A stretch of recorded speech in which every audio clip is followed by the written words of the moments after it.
வரலாற்று சிறப்புமிக்க மருதடிப்பள்ளி ஆவையில் புற திருவிழா 4ஆம் ஆண்டு வெள்ளோட்டம் விடப்பட்ட மிக பிரமாண்டமான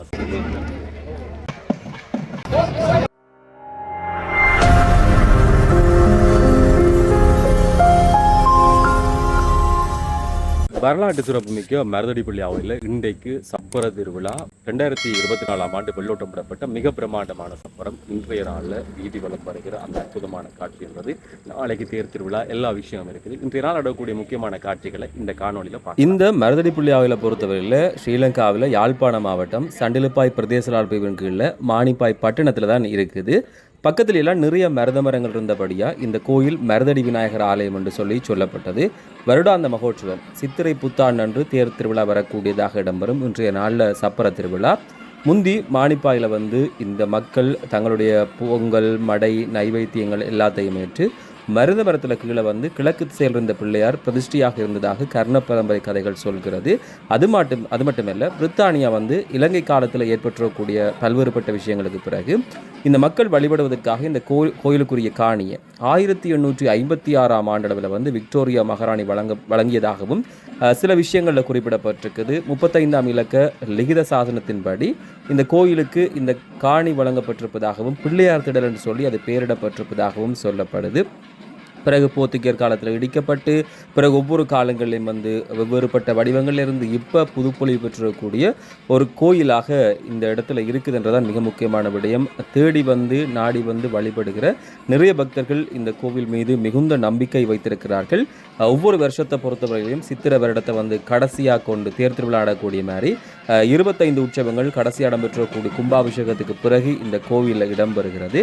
அது மாத்திரமல்ல ஒவ்வொரு சதுர்த்தி இணைய விஷயங்கள் எல்லாம் உள்ள பூச வழிபாடு எல்லாம் முடிஞ்சதுக்கு பிறகு விநாயக பெருமான் சப்பரத்தில் ஏறி ஆரோகணிப்பதற்காக இப்போது மங்கள நாதஸ்வர இசையோடு வெளிவீதி வலம் பெறுவதற்கு தயாராகிறார்.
சப்பரத்தில் ஆரோகணிப்பதற்காக விநாயக பெருமான் எழுந்து வருகிற அந்த அற்புதமான காட்சி.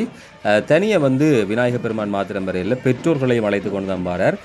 சிவன் உமாதேவியார் அது மாத்திரமல்ல தன்னுடைய சகோதரன் இளையவர் முருகனையும் சேர்த்துக்கொண்டே 3 சுவாமிகள் இந்த சப்பரத்தில் எழுந்தருள்வார்கள். எந்த திருவிழாவிலையும் இல்லாத மாதிரி இதுக்கு முதல் எந்த திருவிழாவிலையும் பிள்ளையார் தனியைத்தான் வலம் வருவார். ஆனால் இந்த சப்பர திருவிழாவை பொறுத்தவரையில் சகோதரனையும் பெற்றோரையும் அழைத்து கொண்டு வலம் வருவதற்கு எப்போது வெளிவீதி வரை நீ இந்த கொஞ்சம் கிரியைகள் எல்லாம் இதில் நடைபெறும்.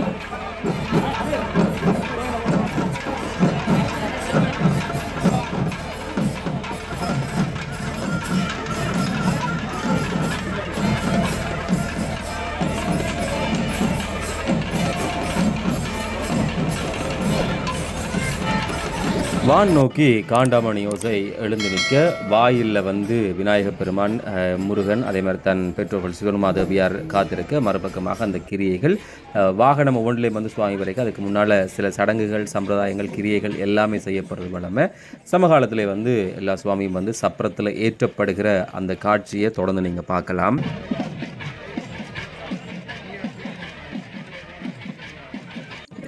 சப்பரம் என்ற சொல்லுக்கு பல்வேறுபட்ட அர்த்தங்கள் தமிழ் வழக்கில் இருக்கிறது. இன்றைக்கு அந்த சப்பரத்தை சப்பைரதம் இப்படி என்று சொல்லி நிறைய பேர்களிலும் எல்லாருமே பயன்படுத்த ஆரம்பித்து விட்டார்கள். இந்த சப்பரத்தை பொறுத்தவரையில் கோயில்களில் ஊர்வலத்துக்கு பயன்படுத்தக்கூடிய தேர் வடிவத்திலான ஒரு சிறிய மேடை என்று சொல்லப்படுகிறது. தெய்வங்களை வச்சு ஊர்வலமாக எடுத்து செல்வார்கள். தேரை விட சின்னனாகவும் திருவிழா காலத்தில் முக்கியமான பங்கு வகிக்கக்கூடிய ஒரு விஷயமாகவும் இருக்கும். குறிப்பாக மரங்களால் செய்யப்பட்டக்கூடிய மேடை அல்லாவிட்டால் தூக்கி செல்லக்கூடிய அமைப்புகளில் கூட இருக்கும்.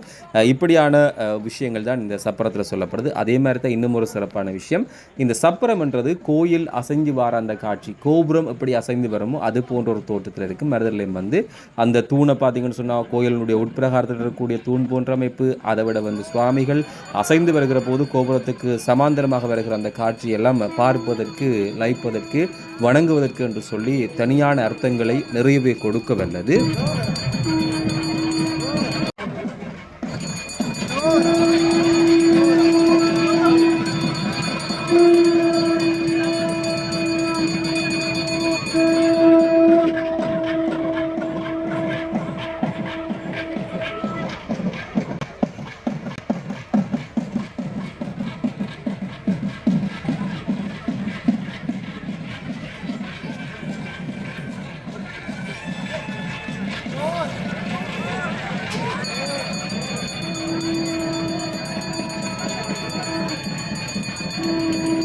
சுவாமி ஏத்துற சமகாலத்தில் இந்த சப்பரத்தை சேரக்கூடிய ஆசாரியர்கள் அவர்களுக்கும் ஒரு கிரியவை இருக்குது. நாங்கள் எப்படி இறைவனை வழங்குவதற்கு சிவாச்சாரியர்கள் கிரியை செய்வார்களோ அதே மாதிரி தான் இந்த ஒவ்வொரு வாகனங்களை உருவாக்கிடக்கூடிய, அது நகருகிற வாகனங்கள், இப்போ மஞ்சமாக இருக்கலாம், சப்பரமாக இருக்கலாம், கைலாச வாகனமாக இருக்கலாம், எல்லாத்துக்குமே ஒவ்வொரு காரணங்கள் இருக்கிறது. அப்போ அதுக்கு தனியான பூஜை இருக்குது. அந்த பூஜை வழிபாடுகள் தான் இப்போ நடக்குது.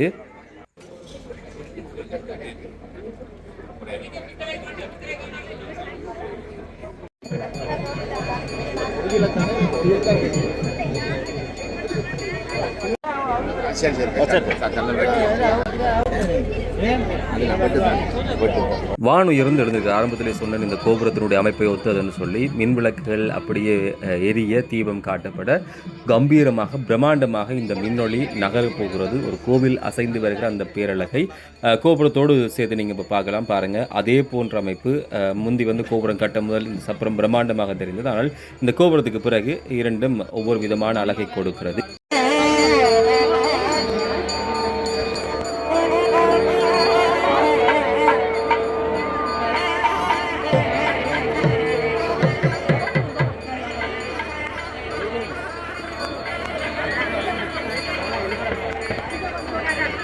பொதுவாக இந்த சப்பரம் 4 தூண்களோடு கனமற்ற அலங்கரிக்கப்பட்ட மேடை வாகனமாக சொல்லப்பட்டாலும் துணிகள் மற்றும் மலர்களால் அலங்கரிக்கப்பட்டு தூக்கி செல்லப்படுறது, இழுத்து செல்லப்படுற அந்த பாரம்பரியம் இருக்குது. ஆனால் மருதடியை பொறுத்தவரை இழுத்து செல்லப்படுறது நிரந்தரமாகவே இந்த சப்பரம் அமைக்கப்பட்டிருக்குன்னு சிறப்பான விஷயம். அதை தாண்டி தங்கச்சப்பரம், வெள்ளிச்சப்பரம், ஓலைச்சப்பரம், பச்சை கடச சப்பரம் என்று சொல்லி பல வகை இருப்பதாக எல்லாம் இணையதளம் சொல்கிறது. அது மாதிரி தான் இது தேரை ஒத்த ஒரு சாயல் வடிவம் என்று சொன்னாலும் தேரை விட சின்னது. அதை விட அம்பாரி போன்று யானைகள் மீதும் இந்த சப்பரம் அமைக்கப்படுவதாக சில இடங்களில் குறிப்பிடப்பட்டிருக்குது. மதுரை மீனாட்சி அம்மன் கோயிலை பொறுத்தவரையில் மார்கழி அஷ்டமி போன்ற நாட்களில் இந்த சப்பரம் விசேடமான ஒரு திருவிழாவாக சொல்லப்படுகிறது. சுருக்கமாக சொல்ல போனால் சப்பரம் என்று சொல்றது இறைவன் அனைத்து உயிர்களுக்கும் படியளப்பதை தன் வீதி உலா மூலம் நினைவூட்டுகிற ஒரு அலங்கார வாகனமாக கொள்ளப்படுகிறது என்றதான் இன்னும் ஒரு சிறப்பு.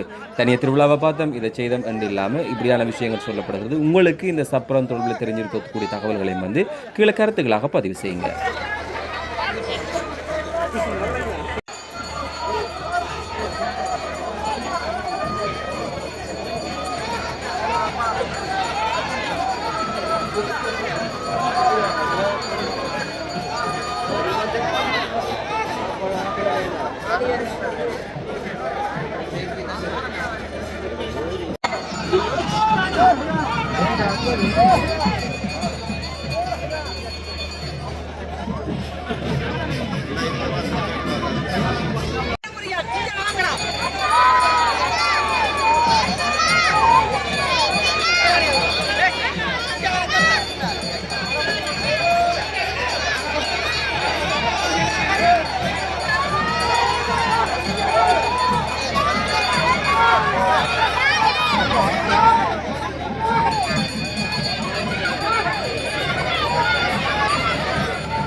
இங்கத்தை திருவிழான்னு சொன்னால் இவளுக்கு விருப்பம் என்ன நடக்குது எப்படி நடக்குதுன்னு பார்க்குறதுக்கு இப்படி இவரை போல் கன பேர் இந்த சப்பர திருவிழாவில் வந்து பார்க்கக்கூடிய மாதிரி இருந்துச்சு.